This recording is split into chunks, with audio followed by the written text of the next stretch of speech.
Life ഭവന പദ്ധതി അട്ടിമറിച്ച UDF സർക്കാർ. ലൈഫ് പദ്ധതിയിൽ ഇനി ഗുണഭോക്താക്കൾ പണം നൽകണം. ലൈഫ് PMAY നഗരം പദ്ധതി പ്രകാരം ഗുണഭോക്താക്കൾ നൽകേണ്ടത് 1 ലക്ഷം രൂപയാണ്. ഗുണഭോക്താക്കൾക്ക് നൽകി വന്ന 4 ലക്ഷം രൂപ 3 ലക്ഷം രൂപയാക്കി സർക്കാർ വെട്ടിച്ചുരുക്കുകയും ചെയ്തു. കേന്ദ്ര സർക്കാരിന്റെ ലോഗോയും നിർബന്ധമാക്കി ഉത്തരവ്. LDF സർക്കാർ വിഭാവനം ചെയ്ത ലൈഫ് എന്നത് സ്വപ്ന ഭവന പദ്ധതിയായിരുന്നു. പാവപ്പെട്ടവന് തലചായ്ക്കാൻ ആത്മാഭിമാനത്തോടെ ഒരു കൂര ഒരുക്കുക എന്നതായിരുന്നു ആ പദ്ധതിയുടെ ലക്ഷ്യം.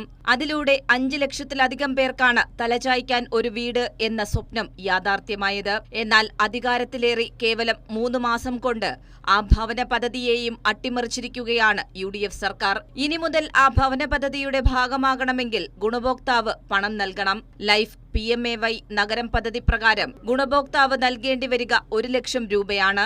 ഇതുവരെ ഗുണഭോക്താവിന് 4 ലക്ഷം രൂപ കേന്ദ്ര സംസ്ഥാന വിഹിതമായി ലഭിച്ചിരുന്നു. അതിൽ കേന്ദ്ര സർക്കാർ 1.5 ലക്ഷം രൂപയും സംസ്ഥാന സർക്കാരും നഗരസഭയും ചേർന്ന് 2.5 ലക്ഷം രൂപയുമാണ് നൽകി വന്നിരുന്നത്.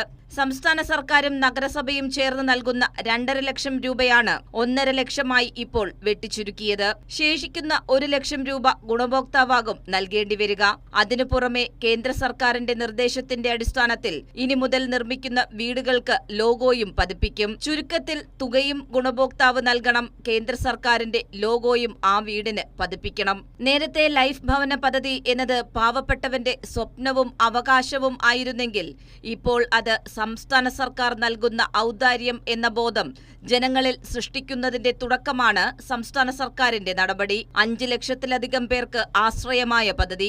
1 ലക്ഷത്തോളം വീടുകൾ നിലവിൽ നിർമ്മാണം പൂർത്തിയാകുന്ന ഘട്ടത്തിൽ എത്തിനിൽക്കുന്ന പദ്ധതി. 1 ലക്ഷത്തിലധികം അപേക്ഷകർ കാത്തുനിൽക്കുന്ന പദ്ധതി.